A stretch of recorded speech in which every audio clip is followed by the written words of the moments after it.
देखिए, आज हम लोग गुरु नानक का क्वेश्चन आंसर को करने वाले हैं। यदि आप इसका चैप्टर अच्छे से पढ़े होंगे तो क्वेश्चन आंसर आपसे आराम से हो जाएगा। नहीं पढ़े होंगे तो थोड़ा मोड़ा दिक्कत होगा।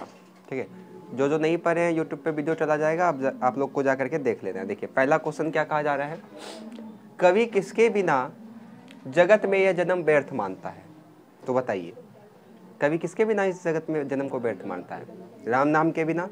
लेकिन अब इसको आपको फॉर्मेट में लिखना पड़ेगा अच्छा से, ताकि नंबर वहाँ पे अच्छा मिले। तो कैसे लिखेंगे हम लोग? कवि गुरु नानक कहते हैं कि जो व्यक्ति राम का नाम नहीं लेता है, अर्थात ईश्वर का भजन नहीं करता है, उस व्यक्ति का इस जगत में जन्म लेना क्या है? व्यर्थ है। हम क्या बोले, बात समझ में आया? कवि गुरु नानक कहते हैं कि जो व्यक्ति राम का नाम नहीं लेते हैं, अर्थात जो ईश्वर का भजन नहीं करते हैं, उस व्यक्ति का इस जगत में जन्म लेना क्या है? व्यर्थ है। बात समझ में आया? क्योंकि राम का नाम लेने से ही हमें क्या मिलता है? मुक्ति मिलता है। क्या इतना लिखना मुश्किल है? याद करना पड़ेगा? नहीं, आपको याद हो गया। कैसे बोलेंगे वह फिर से समझिए। कवि गुरु नानक जी कहते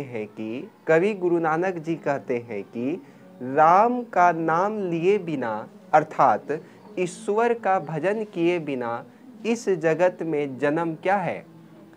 व्यर्थ है। ठीक है, यहाँ तक में।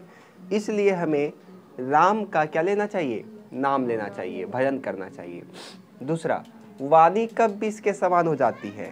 तो जब वाणी में राम का नाम ना हो, अर्थात ईश्वर का नाम ना हो, तो वाणी जो है वो कैसा हो जाता है? विष के समान हो जाता है। बात समझ में आया? वाणी कब विष के समान हो जाता है? तो जब वाणी में राम का नाम नहीं हो, अर्थात ईश्वर का नाम नहीं होता है, तो वो वाणी विष के समान हो जाता है। ठीक है, यहाँ तक में याद हो गया? नाम कीर्तन के आगे कवि किन कर्मों की व्यर्थता सिद्ध करते हैं? तो नाम कीर्तन के आगे कवि कर्म कांड को क्या करते हैं? व्यर्थ बताते हैं। कवि कहते हैं कि लोग जो है डंडा लेकर के, कमंडल लेकर के, जनेऊ पहन करके तीर्थ करता है, जटा का मुकुट बना लेता है, तन से वस्त्र को त्याग करके भस्म लगा करके वो तीर्थ करता है, किंतु उसे नहीं पता कि जब तक वो राम का नाम नहीं लेगा तब तक उसको शांति नहीं मिलेगा। समझ में आया? प्रथम पद के आधार पर बताएं कि कवि ने अपने युग में कर्म साधना के कैसे कैसे रूप देखे हैं। तो इसमें हम लोग क्या लिखेंगे? प्रथम पद, गुरु नानक जी के प्रथम पद, या फिर ऐसे लिख सकते हैं हम, गुरु नानक द्वारा रचित प्रथम पद, जिसका नाम क्या था? जो नर दुख में राम नाम बिनु बिरथे जगी जन्मा। ये था ना पहला वाला पद का नाम। और दूसरा पद का नाम क्या था? जो नर दुख में दुख ना ही माने। तो आपको पहला वाला के आधार पर बताना है कि कवि ने धर्म साधना के कैसे कैसे रूप देखे हैं। तो बताइए, कैसा कैसा उसने रूप देखा है? डंडा ले लेता है, कमंडल ले लेता है, बाल बढ़ा करके, फिर आपका धोती पहन लेगा, जनेऊ पहन लेगा, और क्या करता है? वो तीर्थ करता है। इसके साथ साथ जटा का मुकुट बना लेता है, तन पे वस्त्र को त्याग करके क्या धारण कर लेता है? भस्म लगा लेता है और तीर्थ करता है। तो वही कवि यहाँ पे कहते हैं कि ये सब करने से कोई फायदा है नहीं। जब तक राम का नाम नहीं लीजिएगा तब तक आपको शांति नहीं मिलेगा। आया समझ में? कैसे बोलेंगे इसको एक बार हम लोग फिर से समझ लेते हैं। सबसे पहले पहला का उत्तर हमको लिखना है, कवि गुरु नानक कहते हैं कि राम का नाम लिए बिना, अर्थात ईश्वर का भजन किए बिना इस जगत में जन्म व्यर्थ है। इसलिए हमें राम जी का, अर्थात ईश्वर का भजन करना चाहिए। ठीक है।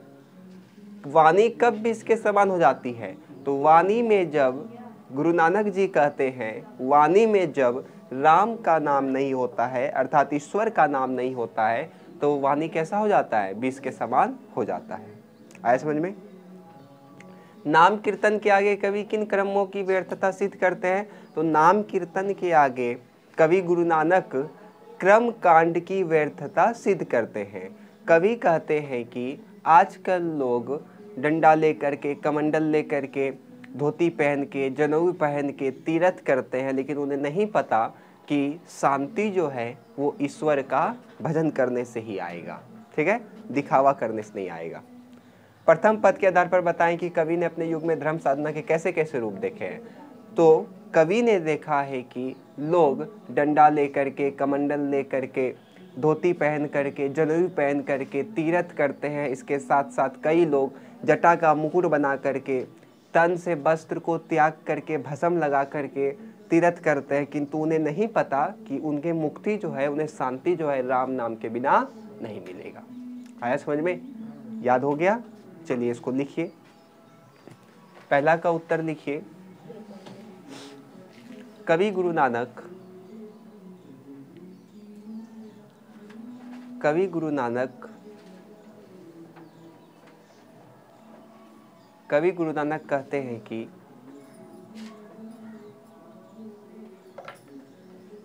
कवि गुरु नानक कहते हैं कि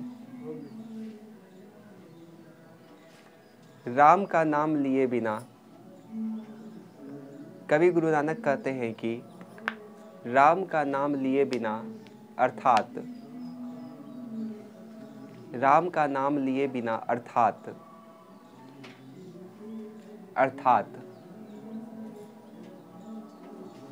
ईश्वर का भजन किए बिना, ईश्वर का भजन किए बिना,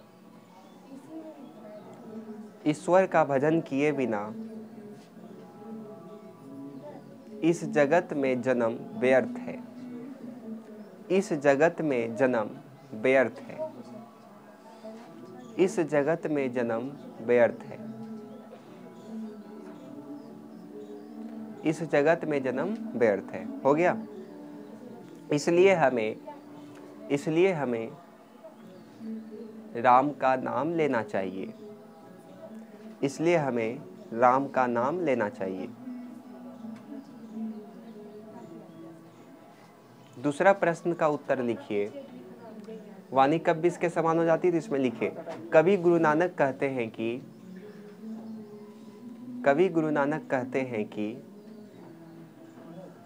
कवि गुरु नानक कहते हैं कि जब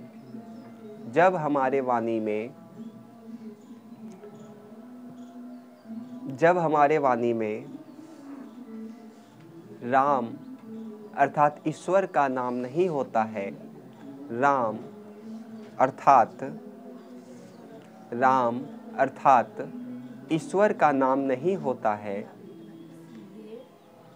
अर्थात ईश्वर का नाम नहीं होता है, तो वाणी विष के समान हो जाती है।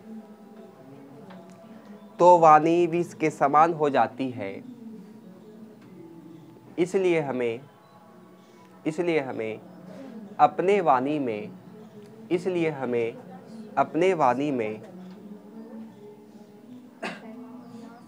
राम का नाम लेना चाहिए। राम का नाम लेना चाहिए।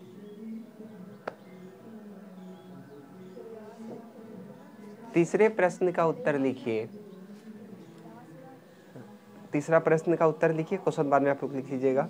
नाम कीर्तन के आगे कवि गुरु नानक, नाम कीर्तन के आगे कवि गुरु नानक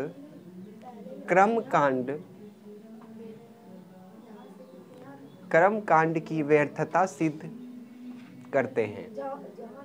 कर्म कांड की व्यर्थता सिद्ध करते हैं। कर्म कांड की व्यर्थता सिद्ध करते हैं।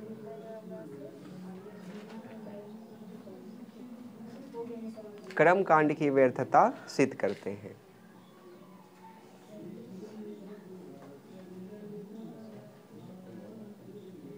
कर्म कांड की व्यर्थता सिद्ध करते हैं। लिखे। कवि कहते हैं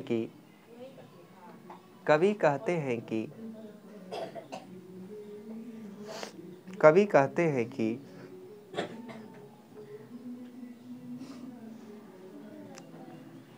कुछ लोग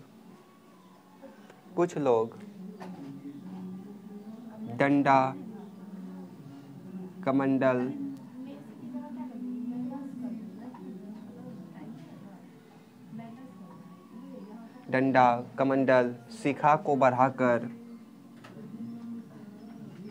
जनेऊ पहनकर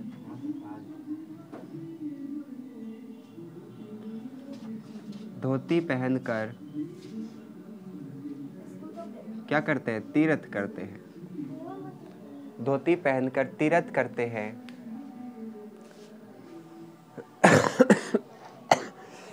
धोती पहनकर तीर्थ करते हैं, किंतु उन्हें नहीं पता कि शांति राम नाम के बिना नहीं आ सकता है। किंतु उन्हें नहीं पता कि शांति राम नाम के बिना नहीं आ सकता है।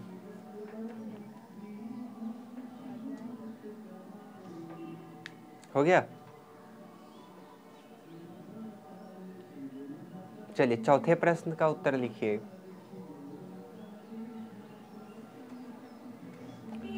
क्वेश्चन नंबर 4 का आंसर लिखिए।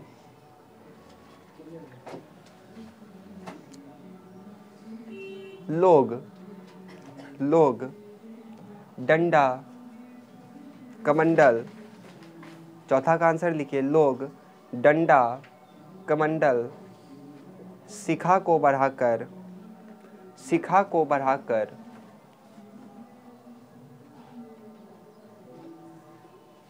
जनेऊ पहनकर धोती पहनकर तीर्थ करते हैं।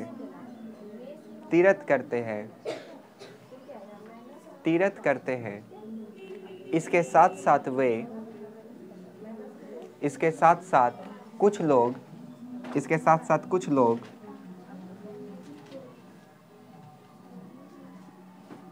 जटा का मुकुट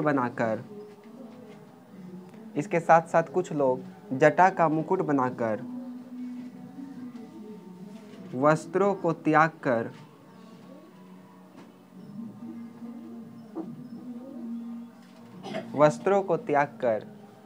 भस्म लगाकर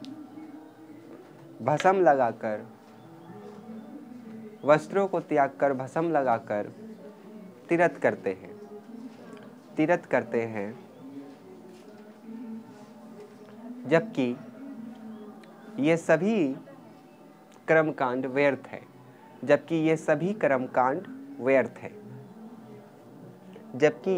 कर्मकांड व्यर्थ है।